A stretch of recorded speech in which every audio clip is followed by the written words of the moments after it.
Hello friends, welcome to Anu free classes YouTube channel. ये कक्षा 10 विज्ञान का मॉडल पेपर दूसरा है।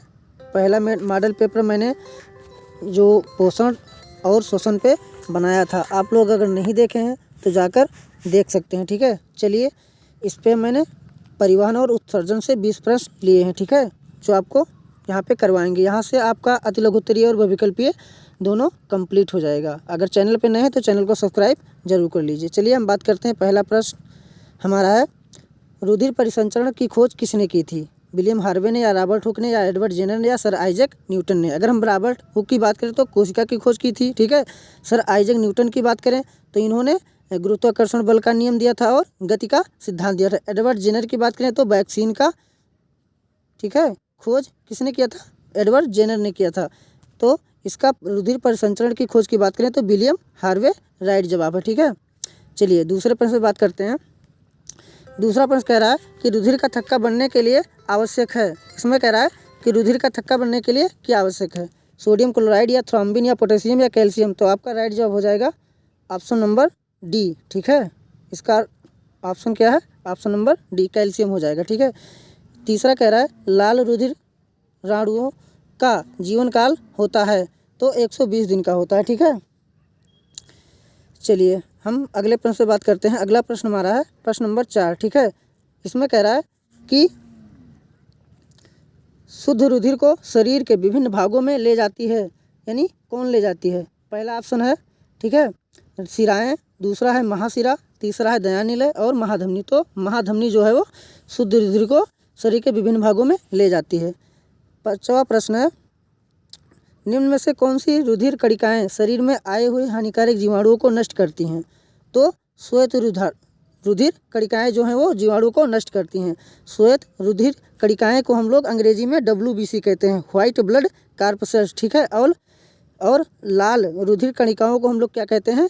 RBC, यानी रेड ब्लड कॉर्पसेल्स। ठीक है, चलिए इसका राइट जवाब ऑप्शन नंबर ये है। ठीक है, पांचवा का।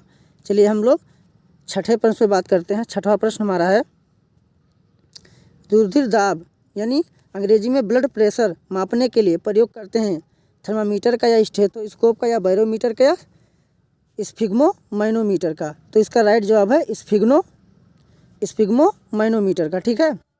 अगर रुधिर का दाब मनुष्य के, मतलब स्वस्थ मनुष्य का अगर बात की जाए, रुधिर दाब कितना होता है? तो 120/80 mmHg होता है। कितना होता है? mmHg होता है। ठीक है, चलिए अगर सातवां प्रश्न है, शुद्ध रुधिर बहता है, तो इसका राइट जवाब हो जाएगा फुफ्फुस शिरा में। ठीक है, फुफ्फुस शिरा में शुद्ध जो होता है रुधिर वो बहता है। और धमनी की बात की जाए तो फुफ्फुस धमनी को छोड़कर बाकी सभी धमनियों में क्या होता है? शुद्ध रुधिर बहता है। ठीक है, तो इसका राइट जवाब आपका क्या है? फुफ्फुस शिरा में। ठीक है, चलिए अगले प्रश्न में हम बात करते हैं। प्रश्न नंबर 8वां है, किस क्रिया द्वारा जल तथा खनिज लवणों, ठीक है, पत्तियों तक पहुंचते हैं? ठीक है, यानी किस क्रिया द्वारा जड़ों द्वारा अवशोषित जल तथा खनिज लवण पत्तियों तक पहुंचते हैं? तो आपका राइट जवाब हो जाएगा रसारोहण के द्वारा। किसके द्वारा?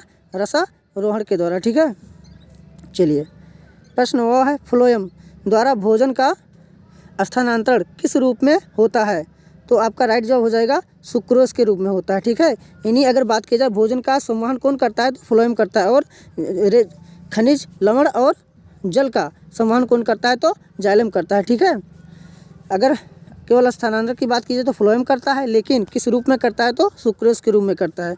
10वां प्रश्न है हमारा, निम्नलिखित में तरल ऊतक है तो रुधिर है, या लसिका है, या दोनों है? तो आपका राइट जो हो जाएगा ऑप्शन नंबर सी, यानी रुधिर और लसिका दोनों तरल ऊतक है। रुधिर की बात करें तो रुधिर भी क्या है? एक तरल संयोजी ऊतक है। क्या है? तरल संयोजी ऊतक है। अगर रुधिर का pH मान पूछा जाए तो pH मान होता है 7.3 से 7.5। इसका क्या होता है? pH मान होता है। और इसकी प्रकृति कैसे होती है? तो क्षारीय होती है। ठीक है, आप लोग कॉपी में नोट करते चलिएगा। ठीक है, और चैनल पे नए हैं तो चैनल को सब्सक्राइब जरूर और वीडियो को लाइक कर दीजिएगा। ठीक है, चलिए 11वां प्रश्न है हमारा। इसमें कह रहा है कि स्वस्थ मनुष्य में हृदय के कपाट एक दिन में लगभग कितनी बार खुलते व बंद होते हैं? इसमें एक दिन में पूछा गया है। किसमें पूछा गया? एक दिन में। अगर 1 मिनट की बात करें तो कितनी बार धड़कता है? 72 बार। ठीक है, यानी 72 बार खुलते और बंद होता है। लेकिन इसमें एक दिन का पूछाएगा तो लगभग कितना 1 लाख बार, ठीक है। आप कैलकुलेट करेंगे तो 1 लाख से ऊपर आएगा, तो ये लगभग में है, ठीक है। चलिए अगले प्रश्न पे हम बात करते हैं। प्रश्न नंबर हमारा है ऑप्शन नंबर इसका जो बताया था 11वां का ऑप्शन नंबर 20 है, ठीक है, 1 लाख बार। और प्रश्न नंबर हमारा 12वां है। इसमें कह रहा है कि निम्नलिखित में से रुधिर है, निम्नलिखित में से रुधिर है, तो रुधिर क्या है, ठीक है, यानी ब्लड क्या है। तो संयोजी ऊतक है, उपकला है ऊतक है, या कंकालीय ऊतक है, या पेशीय ऊतक है। तो आपका राइट जवाब हो जाएगा संयोजी ऊतक है, ठीक है। चलिए अगर हम बात करें रुधिर यानी ब्लड की उत्पत्ति कहाँ से होती है, तो जो भ्रूण होता है, भ्रूण, ठीक है, और जो मध्य स्तर जो कह सकते हैं भ्रूण का मध्य स्तर होता है, ठीक है, मध्य जनन स्तर होता है, ठीक, वहीं से इसका क्या होता है, उत्पत्ति होता है, ठीक। चलिए प्रश्न नंबर हमारा 13वां क्या कह रहा है, कोशिकाओं से संबंधित तथ्य है, धमनी से सिरा को जोड़ती है, ऊतकों को भीतर स्थित होती है, या CO2 तथा O2 का विनिमय करती है, या उपरोक्त सभी। तो जो आपका राइट जवाब है तीनों, यानी कि ऑप्शन नंबर डी सही हो जाएगा, ठीक है। चलिए प्रश्न नंबर हमारा 14वां है। इसमें कह रहा है कि मनुष्य का प्रमुख उत्सर्जी उत्पाद होता है, तो मनुष्य का जो प्रमुख उत्सर्जी उत्पाद होता है वो क्या होता है, तो यूरिया होता है। क्या होता है, यूरिया होता है। अमोनिया पे मत लगाइएगा, प्रमुख उत्सर्जी उत्पाद यूरिया होता है, ठीक है। चलिए हमारा अगला प्रश्न है प्रश्न नंबर 15वां। इसमें कह रहा है यकृत संश्लेषित करता है, तो यकृत जो होता है वो यूरिया का संश्लेषण करता है। किसका संश्लेषण करता है, यूरिया का संश्लेषण करता है, और अमोनिया को किस में बदल देता है, यूरिया में बदल देता है, ठीक है। प्रश्न नंबर 16वां है, पादपों में जलीय अपशिष्ट उत्पाद का उदाहरण है, रबड़, लौंग का तेल, या गोंद, या ये सभी। तो इसका राइट जवाब हो जाएगा ये सभी, ठीक है। में जलीय अपशिष्ट पूछा गया है, जलीय अपशिष्ट का मतलब होता है कचरा, ठीक है, जो निकलता है। तो पादपों यानी पौधों में जो रबड़ होता है, या लौंग का तेल होता है, या गोंद होता है, ये सब निकलता है, ये सब क्या है, जलीय अपशिष्ट है, ठीक है। चलिए हम बात करते हैं अगले प्रश्न पे। 17वां प्रश्न है हमारा। इसमें कह रहा है कि चमड़े के शोधन में, कह रहा है चमड़े के शोधन में किसका उपयोग होता है।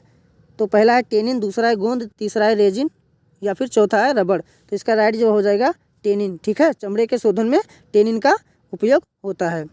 चलिए प्रश्न नंबर 8वां है, उत्सर्जी उत्पाद के आधार पर मनुष्य हैं अमोनोटेलिक, या यूरियोटेलिक, या फिर यूरिकोटेलिक, या फिर दोनों, ठीक है, ए और बी। तो आपका राइट जवाब हो जाएगा ऑप्शन नंबर बी, यूरियोटेलिक, ठीक है।